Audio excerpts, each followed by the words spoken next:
Last के इस episode में आपका हार्दिक स्वागत है, अभिनंदन है। मैं हूं महावीर जैन। आज की इस एपिसोड में चर्चा करेंगे प्रवासी मजदूरों की घर वापसी क्यों और कैसे अटकी। दोस्तों, फिलहाल अटके हुए प्रवासी श्रमिकों को अभी तक राज्य सरकार ने यह ढांढस तक नहीं बंधाया, यह उम्मीद नहीं दी, अब कोई इत्तला तक नहीं दी कि उनकी घर वापसी कब होगी। सिर्फ ऑनलाइन पंजीकरण चालू है, नौकरशाह अलग स्टैंड ले रहे हैं, राज्य सरकार खामोश है। दोस्तों, आपको बता दें कि राजस्थान के प्रवासी श्रमिकों की घर वापसी की तमाम तैयारियां राज्य सरकार ने शुक्रवार से ही शुरू कर दी थी।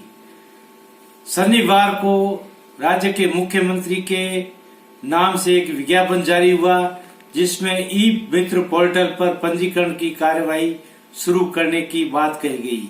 लेकिन पंजीकरण सोमवार से शुरू हुआ। धड़ाधड़ हुए शुरू पंजीकरण में हजारों लोगों की उम्मीद बंधी कि उनकी घर वापसी अब संभव होगी, लेकिन देर शाम होते होते यह उम्मीदें धूमिल होती रही। इस बीच आपको बता दें कि खुद मुख्यमंत्री अशोक गहलोत ने यह कहा था कि 27 अप्रैल को पीएम के साथ होने वाली वीडियो कॉन्फ्रेंसिंग में इस मुद्दे को लेकर बात करेंगे और फैसला कराएंगे। लेकिन इससे पहले ही केंद्र सरकार ने सुप्रीम कोर्ट में दायर एक जनहित याचिका में अपना स्टैंड क्लियर कर दिया कि वह प्रवासी श्रमिकों की कोरोना महामारी के मद्देनजर घर वापसी को कतई इंटरेस्टेड नहीं है। चूंकि मामला सुप्रीम कोर्ट में सुनवाई में चल रहा है, सरकार से एक हफ्ते में जवाब मांगा गया है। ऐसी सूरत में प्रवासी श्रमिकों की घर वापसी किसी भी सूरत में संभव नहीं थी।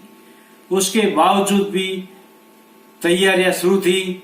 रोडवेज की बसें भी तैयार कर दी गई थी। जिलों की सीमाओं पर चेक पोस्टें शानदार ढंग से स्थापित की गई थी।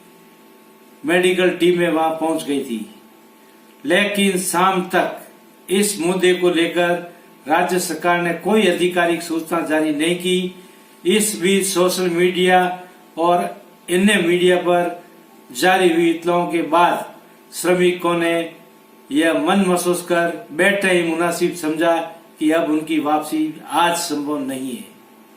दोस्तों, इस बीच दोपहर को 3 बजे राज्य सरकार के अधीन जालोर और सिरोही के कलेक्टरों ने गुजरात के कई कलेक्टरों के नाम एक इमरजेंसी लेटर जारी किया, जिसमें कहा गया कि वे वहां से राजस्थान की सीमाओं में श्रमिकों को अनुमति न दे, न आने दे। दोस्तों, यह पत्र कलेक्टरों ने लिखा गुजरात सरकार के विभिन्न कलेक्टरों को। इसी मुद्दे को जबरदस्त ढंग से गुजरात के एक सांसद ने उछाला है। गुजरात के सांसद ने कहा है कि मुख्यमंत्री खुद इंटरेस्टेड ही नहीं है। अगर वह प्रवासी श्रमिकों की वापसी चाहते तो गुजरात के मुख्यमंत्री से बातचीत कर सकते थे और वे एक पत्र भी लिखते। आप खुद ही देख लीजिए गुजरात के इस सांसद का वीडियो। नमस्कार जी। कोरोना की वजह से सूरत में रहने वाले कई लोग जो अपने अपने प्रदेश में जाना चाहते हैं, तो गुजरात के मुख्यमंत्री श्री और केंद्र के होम मिनिस्टर श्री अमित भाई शाह साहब ने उनके लिए बहुत अच्छी व्यवस्था कर दी है। गुजरात से यूपी और उड़ीसा के लिए तो परमिशन मिलना शुरू कर दिया हो गया है। गुजरात के मुख्यमंत्री ने रोड टैक्स भी माफ कर दिया है। मगर एक राजस्थान एक ऐसा प्रदेश है कि राजस्थान के इतने लोग यहाँ पर रह रहे हैं, तो राजस्थान के मुख्यमंत्री उनके लिए परमिशन नहीं दे रहे, सिर्फ बातें कर रहे हैं और पॉलिटिक्स खेलने की बात करते हैं। मैं तो आपके सामने यही बात रखना चाहता हूं कि अगर राजस्थान के मुख्यमंत्री अगर वो जो मुख्यमंत्री अशोक गहलोत को कटघरे में खड़ा करता है, सवाल यह उठता है कि राज्य सरकार जब सोमवार को दिन भर तैयारी में व्यस्त थी प्रवासी श्रमिकों की, तो उस बीच जालोर और सिरोही के कलेक्टरों को किसने हुक्म जारी किया कि वह गुजरात के कलेक्टरों को मनाही के पत्र जारी करे। दोस्तों, इसके अलावा खुद राज्य सरकार की ओर से किसी तरह का स्पष्टीकरण जारी नहीं किया गया कि वह आज सोमवार को कोई फैसला नहीं करेगी या केंद्र ने कोई फैसला नहीं दिया है। इस बीच फिर आपको बता दें कि मंगलवार को राजस्थान के ही राजस्व मंत्री हरीश चौधरी ने राजस्थान पत्रिका को दिए गए इंटरव्यू में स्पष्ट कहा है कि प्रवासी श्रमिकों की वापसी की प्रक्रिया शुरू हो चुकी है, जबकि हकीकत आपके सामने है, कोई प्रक्रिया शुरू नहीं हुई है, सिर्फ नामांकन ही हो रहा है। अभी तक चूंकि मामला देश की सर्वोच्च अदालत में विचाराधीन है, ऐसे में केंद्र सरकार भी किसी तरह की कोई रिस्क या फैसला लेने की स्थिति में नहीं है।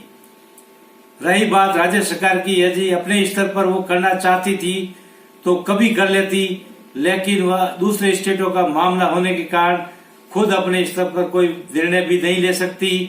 उसके बावजूद भी अलग अलग स्टैंड सामने आए हैं, जबकि खुद मुख्यमंत्री अशोक गहलोत ने प्रवासी श्रमिकों की घर वापसी के मुद्दे पर मोदी को घेरते हुए यह कहा था कि पीएम एक नीति बनाए, एक समान व्यवहार करे हर स्टेट से, जबकि खुद उन्हीं की स्टेट में नौकरशाह अलग स्टैंड ले रहे हैं, राजस्व मंत्री अलग बयान दे रहे हैं और खुद सरकार अभी तक चुप है, जबकि उन्हें चाहिए कि प्रवासी श्रमिकों को एक बार ये इन्फॉर्म तो करे कि कम से कम उन्हें टाइम लगेगा और वह इसकी दिशा में लगातार कोशिश कर रहे हैं और सुप्रीम कोर्ट के फैसले के बाद या केंद्र के फैसले के बाद ही प्रवासी श्रमिकों की घर वापसी संभव हो पाएगी। लेकिन उनकी लगातार बढ़ रही बेचैनियों के बावजूद भी सरकार ने अभी तक कोई स्टैंड क्लियर नहीं किया है। दोस्तों, ऐसे में प्रवासी श्रमिकों की लगातार हालत खराब हो रही है।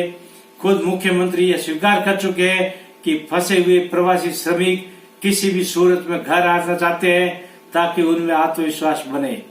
खैर, मुख्यमंत्री महोदय को चाहिए कि वह आज ही प्रवासी श्रमिकों के बारे में सही जानकारी उन तक पहुंचाए, मीडिया में दे।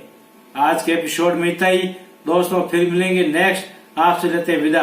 आपसे रिक्वेस्ट है कि मेरा यूट्यूब चैनल द ब्लास्ट अवश्य ही लाइक, शेयर और सब्सक्राइब करें ताकि मेरा हर नया नोटिफिकेशन आप तक पहुंचता रहे। फिर से नमस्कार।